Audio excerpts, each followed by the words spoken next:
नमस्कार, मैं GRS news के लिए गिरीश अग्रवाल। आज के इस ब्लॉग में मैं बात करने वाला हूँ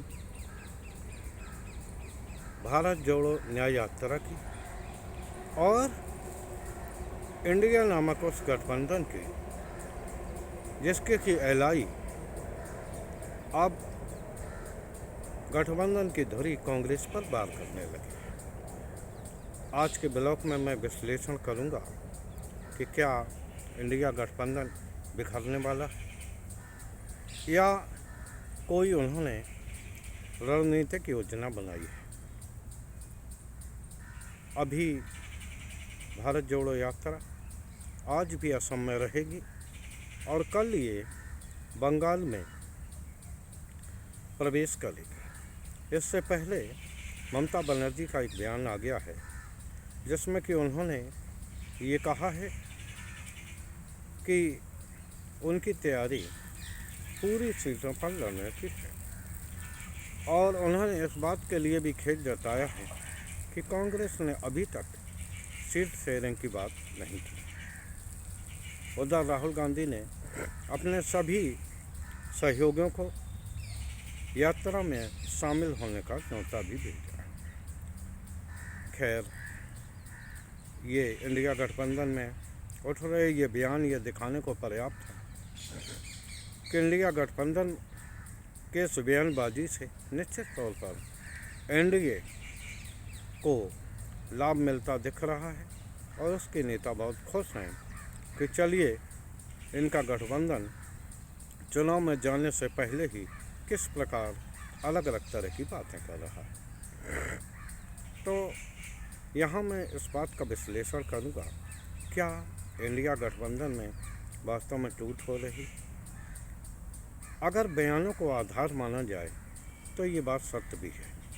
आपको ये दिखेगा कि बिहार में नीतीश और राष्ट्रीय जनता दल बराबर सीटें बांट चुके हैं और कांग्रेस के लिए वहाँ थोड़ी सी सीटें छोड़ी। उत्तर प्रदेश जो कि सबसे बड़ा राज्य है जिसमें 80 लोकसभा सीटें हैं, वहाँ भी अखिलेश यादव ने खुद 65 सीटों के लड़ने की घोषणा की थी और 7 सीटें उन्होंने अपने गठबंधन सहयोगी रालोद यानी जयंत चौधरी को दी। अब कांग्रेस के पास मात्र 8 सीटें बचती हैं। हो सकता है 1-2 सीटें इसमें कम्युनिस्टों को भी दी जाएं। तो इस तरह आप ये देखेंगे कि इंडिया गठबंधन धीरे धीरे बिखरता सा दिखाई दे। लेकिन जो अंदरूनी सूत्र गठबंधन के बता रहे हैं वो ये है कि आपने सभी लोगों ने देखा होगा कि किस प्रकार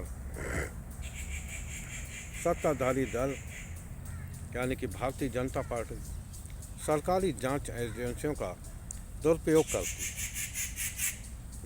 विधानसभा के चुनाव में आपने देखा होगा जो 5 राज्यों में चुनाव हुए थे जिनमें कि 3 पर भारतीय जनता पार्टी, 1 पर क्षेत्रीय दल और तेलंगाना में कांग्रेस ने कब्जा किया। तो ये जो राज्य थे आपने देखा होगा कि चुनाव मतदान होने के अंतिम दिन तक सरकारी एजेंसियां छापा मारती हैं। तो निश्चित तौर पर इंडिया गठबंधन के लोगों ने ये अंदरूनी सोच पैदा की है कि वो अब सार्वजनिक बयानों में ये दिखाई देंगे कि जैसे वो अलग अलग लड़ रहे हैं, कलह सी पैदा करेंगे, लेकिन जब चुनाव की अधिसूचना जारी हो जाएगी उस समय से साझी रैलियां संभवतः शुरू हो जाएंगी। ये एक तरह से रणनीतिक योजना हो सकती है, लेकिन इसमें सबसे ज़्यादा जो परेशानी है वो ये है कि आम जनता के मन में अगर ये बात घर कर गई कि ये गठबंधन में सब कुछ ठीक नहीं है तो निश्चित तौर पर आप तय मानिए कि इंडिया गठबंधन को नुकसान भी हो सकता है। यानी कि इंडिया गठबंधन ने सरकारी जांच एजेंसियों से बचने के लिए जो योजना बनाई है वो उनके लिए हानिकारक भी हो सकती है। निश्चित तौर पर क्या होगा ये तो आगामी चुनाव में देखने वाली बात होगी, लेकिन सरकारी जांच एजेंसियों से के कहर से बचने के लिए सूत्रों ने यह भी जानकारी ली कि जो अंतिम दिन तक मतदान तक जो सरकारी एजेंसियों का खेल चला था उसकी काट के लिए उन्होंने ये बताया कि ये जब आम चुनाव होते हैं तो केंद्र सरकार में वो पावर नहीं रहती जो कि विधानसभा चुनाव के दौरान थी। उस समय चुनाव आयोग पूरी बातें देखता है और निश्चित तौर पर जो वर्तमान सरकार है वो एक तरह से कार्यवाहक सरकार होती है, तो उस समय सरकारी जांच एजेंसियाँ इतने एक्टिव मोड में नहीं रह पाएंगी और जैसे ही चुनाव की घोषणा होगी तमाम तरह के गठबंधन बनेंगे। बंगाल में जो आपको इतनी तल्खी दिखाई दे रही है वहाँ एक रणनीतिक समझौता हुआ है जिसमें कि आपको टीएमसी और कांग्रेस और कम्युनिस्ट लड़ देखेंगे, जिससे कि जो ममता विरोधी मत भी हैं वो भी कांग्रेस सेल में बटें और जो भी सीटें एक दूसरे की जो जीतेंगे वो लास्ट में इंडिया गठबंधन में काम आएंगी और आगे सरकार बनाने में इसका उपयोग होगा। पंजाब में भी आपको आम आदमी पार्टी और कांग्रेस लड़ती दिखाई देगी और दिल्ली में आम आदमी पार्टी और कांग्रेस में आंतरिक समझ हो गई है और यहाँ संभवतः आम आदमी पार्टी 4 सीटों पर और कांग्रेस 3 सीटों पर चुनाव लड़ती दिखेगी। अन्य राज्यों में जहाँ कांग्रेस वो है 31 जनवरी तक उनकी सीट शेयरिंग हो जाएगी, ऐसा